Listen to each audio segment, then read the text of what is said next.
Yang terkasih dalam Tuhan, Shalom.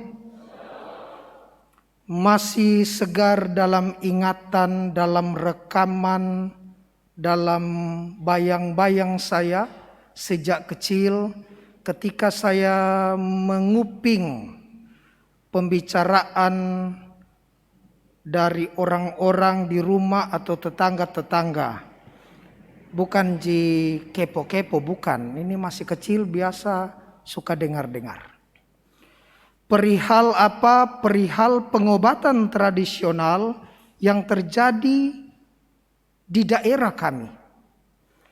Bukan saja di kampung kami, tapi di daerah kami. Hal mana yang dimaksud adalah pengobatan tradisional itu akan sangat manjur, akan sangat mujarab, berkhasiat dan efektif apabila orang meminta untuk diobati. Bahkan konon katanya si tukang obat tidak akan mengobati meskipun yang sakit adalah keluarganya di dalam rumah, karena itu akan sia-sia. Jadi intinya syaratnya satu, meminta, bermohon. Hari ini dalam bacaan Injil ayat ke-9 dikatakan di sana Yesus menegaskan, mintalah maka kamu akan diberikan kepadamu. Carilah maka kamu akan mendapat. Ketoklah maka pintu akan dibukakan bagimu. Apa yang diminta? Apa yang dicari? Apa yang diketok? Yesus menegaskan pada ayat terakhir perikop Injil, kita harus meminta Roh Kudus. Meminta Roh Allah yang pertama-tama menyelenggarakan hidup semesta, baik makrokosmos alam semesta maupun mikrokosmos diri kita ini sendiri. Kita harus meminta Roh Kudus menyelenggarakan kehidupan, tapi juga menyelenggarakan hidup. Dalam tradisi Yudaisme, orang juga berjumpa dengan Allah Yahweh, baik para nabi, para hakim, termasuk di dalamnya bapa bangsa Abraham. Perjumpaan Abraham dengan Allah Yahweh, dengan Allah Bapa, adalah perjumpaan dialogis tentang bagaimana Allah bermurah hati, bukan karena Abraham jago debat atau Abraham pintar melobi, bukan. Tetapi bagaimana ditunjukkan di sana kemurahan hati Allah ketika anak-anak Bapa memohon, meminta kemurahan hatinya. Tetapi setelah perjanjian lama, orang tidak pernah mendengar, mungkin 1-2 kali dalam perjanjian lama, sebutan Allah sebagai Bapa. Engkau adalah Bapa kami. Engkau adalah Bapa yang menyertai kami. Tetapi para murid Yesus meminta sesuatu yang sungguh di luar dugaan orang-orang banyak. Apa yang mereka minta? Meminta Tuhan Yesus mengajarkan doa. Tuhan, ajarilah kami berdoa sama seperti murid-murid Yohanes diajarkan oleh Yohanes berdoa. Dan Yesus katakan, jika kalian mau berdoa, katakanlah demikian. Bapa, dikuduskan namamu. Datanglah kerajaanmu, dan seterusnya. Dalam paralelisme Injil Sinoptik, dalam Matius pasal 6 ayat 9 sampai 13, sangat jelas dan rinci, berurut, terstruktur itu doa Bapa kami.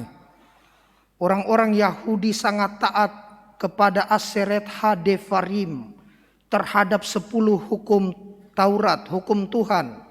Tetapi mendengar Avinu Seba Semayim, doa Bapa kami, aduh asing nih. Pada kesempatan perenungan ini saya tidak akan mengulas poin-poin teologis dari doa Bapa kami. Tetapi saya ingin mengajak Bapak Ibu saudara-saudari sekalian melihat pesan yang jelas dari doa Bapa kami ini. Pada bagian pertama semua pengkalimatan pengajaran Yesus tertuju kepada ilahi. Bapa kami yang ada di surga, dikuduskanlah namamu, datanglah kerajaanmu, jadilah kehendakmu, semua kepada Dia, mu. Selanjutnya bergeser kepada kami, berilah kami makanan yang secukupnya, dan ampunilah kami akan kesalahan kami, seperti kami pun mengampuni. Jangan masukkan kami, tetapi bebaskan kami. Apa pesannya? Berdoa pertama-tama kita menyadari tentang keberadaan, kewenangan, kekuasaan Allah. Doa tidak salah meminta. Benar, memang itu kebutuhan kita. Tuhan bilang minta. Tapi kita sebagai orang beriman tahu diri. Sebelum meminta kita harus mensyukuri, mengakui keberadaan kuasa kewenangan ilahi. Coba lihat kalau anak-anak minta sesuatu kepada bapaknya, kepada mamanya. Biasanya kalau sama mama bilang, "Mama di kelihatan awet muda 5 tahun." Bapak luar biasa baiknya. Bapak ini sangat memang pekerja tulang punggung keluarga. Bapak bisa gak belikan saya motor baru? Orang beriman yang tahu diri. Saudara-saudari yang terkasih dalam Tuhan, ingat bahwa apa yang kita minta adalah apa yang kita butuhkan. Tetapi apa yang kita butuhkan belum tentu yang terbaik bagi kita. Dalam berdoa ada 3 hal yang terjadi. Pertama, doa kita langsung dikabulkan Tuhan. Saat kita lipat tangan, tutup mata, tunduk kepala, angkat hati, berlutut dan minta Tuhan, saya minta Tuhan untuk sembuhkan saya saat ini. Mata saya tidak bisa melihat. Minta A, Tuhan bilang saya kasih kok A. Kita minta A, saat itu juga Tuhan kasih A. Minta kesembuhan, disembuhkan. Minta kesehatan, disehatkan. Kita lagi galau putus cinta, minta didamaikan, kedamaian didamaikan. Kantong kita lagi kering, kanker, minta keuangan, diuangkan. Diuangkankah? Tunggu dulu. Belum tentu.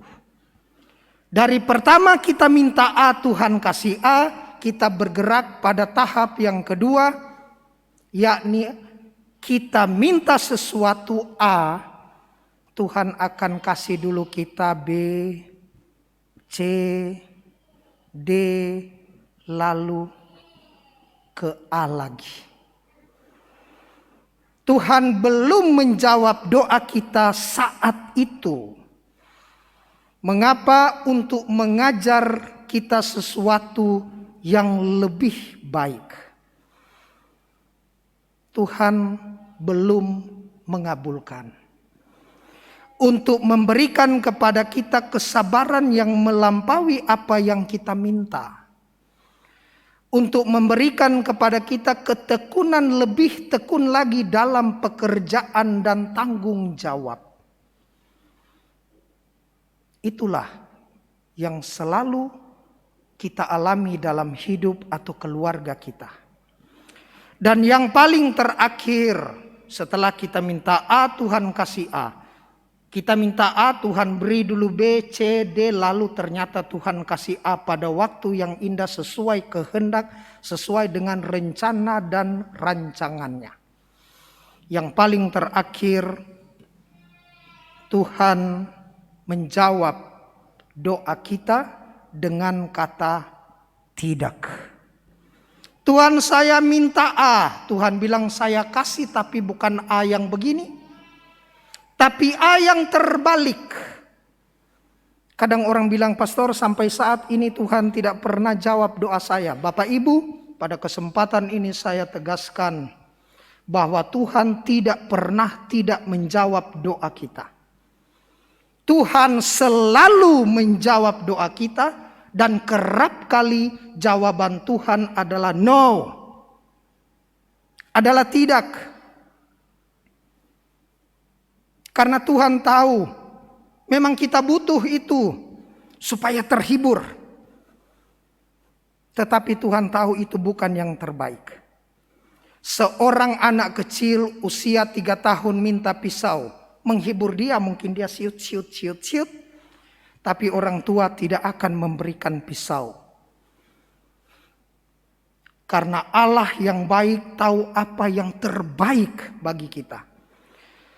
Seorang anak yang minta snack, makanan ringan, roti, snack, tidak mungkin akan diberikan oleh orang tua snake, ular. Anak yang minta telur pasti diberi telur dan tidak mungkin kalajengking. Jadi kalau kita minta sesuatu kadangkala bukan yang terbaik. Kita sedang meminta sesuatu untuk keegoisan diri kita. Padahal Tuhan ingin memberi yang lebih kekal. Apa itu? Iman kita ditambahkan, harapan kita dikokohkan, cinta kita dikobar-kobarkan. Saudara-saudari yang terkasih dalam Tuhan, semoga kita menjadi pendoa yang sungguh-sungguh adalah anak Bapa, yang meminta tanpa harus memaksa, yang mencari tanpa harus mencuri, yang mengetok tanpa harus menggedor-gedor dan mendobrak pintu. Semoga demikian.